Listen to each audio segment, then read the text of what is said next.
ಹೆಚ್ಚಿನ ಹಣಕಾಸು ಒತ್ತಡ ಉಂಟಾಗಿದೆ.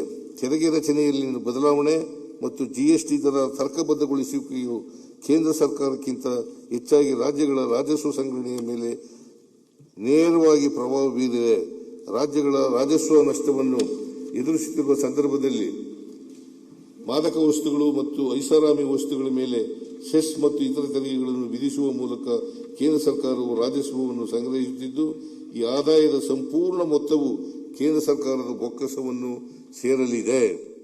ಜಿಎಸ್ಟಿ ದರ ತರ್ಕಬದ್ಧಗೊಳಿಸುವಿಕೆಯನ್ನು ರಾಜ್ಯ ಸರ್ಕಾರ ತಾತ್ವಿಕವಾಗಿ ಬೆಂಬಲಿಸುತ್ತದೆ. ಆದರೆ ಇದರಿಂದ ರಾಜ್ಯಗಳಿಗೆ ಉಂಟಾಗುವ ರಾಜಸ್ವ ನಷ್ಟವನ್ನು ಪರಿಹರಿಸುವುದರ ಜೊತೆಗೆ ರಾಜ್ಯಗಳ ಹಿತಾಸಕ್ತಿಗಳನ್ನು ಕಾಪಾಡುವ ಉದ್ದೇಶದಿಂದ ಕರ್ನಾಟಕವು ಇತರ 7 ರಾಜ್ಯಗಳೊಂದಿಗೆ ಸೇರಿ ಜಿಎಸ್ಟಿ ಮಂಡಳಿ ಜಂಟಿ ಜ್ಞಾಪಕ ಪತ್ರವನ್ನು ಸಲ್ಲಿಸಿತ್ತು. ಈ ದರ ಪರಿಷ್ಕರಣೆಯು ರಾಜ್ಯಗಳ ರಾಜಸ್ವಕ್ಕೆ ವ್ಯತಿರಿಕ್ತ ಪರಿಣಾಮ ಬೀರಿದೆ. ರಾಜ್ಯದ ರಾಜಸ್ವ ಸಂಗ್ರಹಣೆಯನ್ನು ರಕ್ಷಿಸುವ ರೀತಿಯಲ್ಲಿ ರೂಪಿತವಾಗಬೇಕು.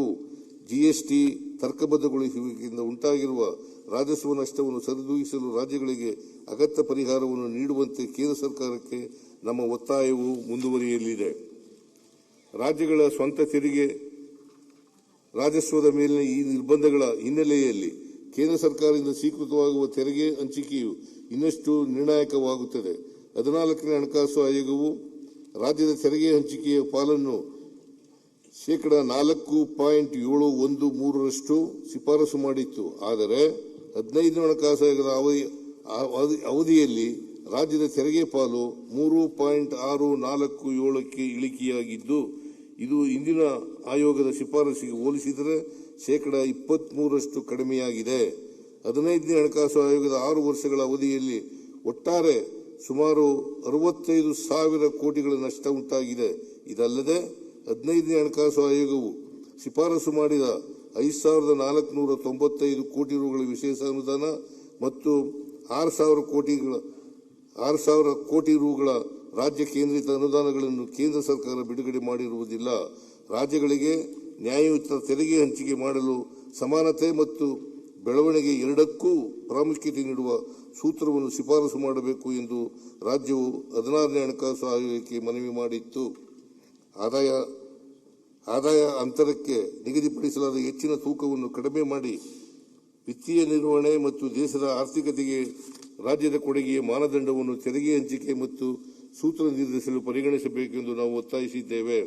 16ನೇ ಹಣಕಾಸು ಆಯೋಗವು 26/31 ಅವಧಿಗೆ ತನ್ನ ವರದಿಯನ್ನು ಸಲ್ಲಿಸಿದೆ ಮತ್ತು ಕರ್ನಾಟಕಕ್ಕೆ %4.13113 ತೆರಿಗೆ ಪಾಲನ್ನು ಶಿಫಾರಸು ಮಾಡಿದೆ.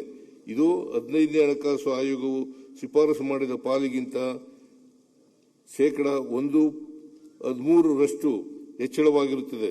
14ನೇ ಹಣಕಾಸು ಆಯೋಗವು ಶಿಫಾರಸು ಮಾಡಿದ %4.713 ತೆರಿಗೆ ಪಾಲನ್ನು ರಾಜ್ಯವು ನಿರೀಕ್ಷಿಸಿದರೂ 16ನೇ ಹಣಕಾಸು ಆಯೋಗದ ಶಿಫಾರಸು ರಾಜ್ಯಕ್ಕೆ ತೆರಿಗೆ ಹಂಚಿಕೆಯಲ್ಲಿ ಆದ ಅನ್ಯಾಯವನ್ನು ಭಾಗಶಃ ಪರಿಹರಿಸಿದೆ.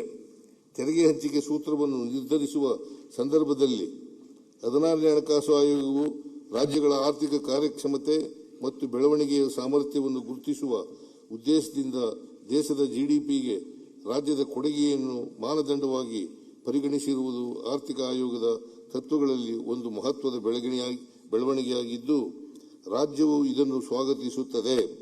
ಮುಂದಿನ ಹಣಕಾಸು ಆಯೋಗವು ಸಹ ಆರ್ಥಿಕ ಕಾರ್ಯಕ್ಷಮತೆ ಮತ್ತು ಬೆಳವಣಿಗೆಯ ಸಾಮರ್ಥ್ಯವನ್ನು ಗುರುತಿಸುವ ಮೂಲಕ ಕರ್ನಾಟಕ ರಾಜ್ಯವು ಸೇರಿದಂತೆ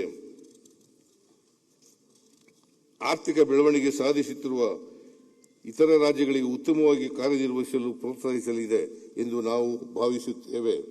ರಾಜಸ್ವ ಸಂಗ್ರಹಣೆಗಿರುವ ಈ ನಿರ್ಬಂಧಗಳ ನಡುವೆಯೂ ರಾಜ್ಯವು ಆರ್ಥಿಕ ಬೆಳವಣಿಗೆಗೆ ಜನಕಲ್ಯಾಣ ಮತ್ತು ವಿತ್ತೀಯ ಶಿಸ್ತನ್ನು ಸಮತೋಲನದಲ್ಲಿ ಕಾಯ್ದುಕೊಳ್ಳಲು ವೆಚ್ಚ ನಿರ್ವಹಣೆಗೆ ಆದ್ಯತೆ ನೀಡಿದೆ.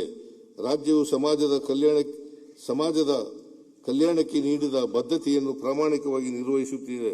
ಸರ್ಕಾರದ ಗ್ಯಾರಂಟಿ ಯೋಜನೆಗಳು ಜಾರಿಯಾದಾಗಿನಿಂದ ಫೆಬ್ರವರಿ 2026 ಒಟ್ಟು 1,21,598 ಕೋಟಿ ರುಗಳ ವೆಚ್ಚ ಮಾಡಲಾಗಿದೆ. ನಮ್ಮ ಸರ್ಕಾರವು ವಿತ್ತೀಯ ಶಿಸ್ತನ್ನು ಪಾಲಿಸುವುದರೊಂದಿಗೆ ಜನಸಾಮಾನ್ಯರಿಗೆ ನೀಡಿರುವ ಭರವಸೆಗಳನ್ನು ಈಡೇರಿಸುತ್ತಿದೆ. ಜಿಎಸ್ಟಿ ದರಗಳ ತರ್ಕಬದ್ಧಗೊಳಿಸುವಿಕೆ ಮತ್ತು ಕೇಂದ್ರದಿಂದ ಸ್ವೀಕೃತವಾಗುವ ತೆರಿಗೆ ಪಾಲಿನ ಕಡಿತದ ಪರಿಣಾಮವಾಗಿ ರಾಜಸ್ವ ಸಂಗ್ರಹಣೆ ಕಡಿಮೆಯಾಗಿದ್ದು, ಇಂತಹ ಆರ್ಥಿಕ ಸವಾಲಿನ ಪರಿಸ್ಥಿತಿಯಲ್ಲಿಯೂ ನಮ್ಮ ಸರ್ಕಾರವು ಕಳೆದ 3 ವರ್ಷಗಳಿಂದ ವಿತ್ತೀಯ ಶಿಸ್ತನ್ನು ಜವಾಬ್ದಾರಿಯುತವಾಗಿ ಮತ್ತು ದೃಢವಾಗಿ ಪಾಲಿಸಿಕೊಂಡು ಬಂದಿದೆ. 4ನೇ ವರ್ಷದಲ್ಲಿಯೂ ಸಹ ಕರ್ನಾಟಕ ಆರ್ಥಿಕ ಹೊಣೆಗಾರಿಕೆ ಅಧಿನಿಯಮದ ನಿಯಮಾನುಸಾರ ರಾಜ್ಯದ ವಿತ್ತೀಯ ಕೊರತೆಯನ್ನು ಜಿಎಸ್ಡಿಪಿಯ 30% ಒಟ್ಟು ಸಾರ್ವಜನಿಕ ಹೊಣೆಗಾರಿಕೆಗಳನ್ನು ಜಿಎಸ್ಡಿಪಿಯ ನಿರ್ವಹಿಸಲಾಗಿದೆ. ಈ ಮೂಲಕ ವಿತ್ತೀಯ ಶಿಸ್ತಿನ ಪಾಲನೆಯೊಂದಿಗೆ ದೀರ್ಘಾವಧಿಯ ಹಣಕಾಸಿನ ಸುಸ್ಥಿರತೆಗೆ ರಾಜ್ಯದ ಬದ್ಧತೆಯನ್ನು ಮತ್ತೊಮ್ಮೆ ಪುನರುಚ್ಚರಿಸುತ್ತೇನೆ.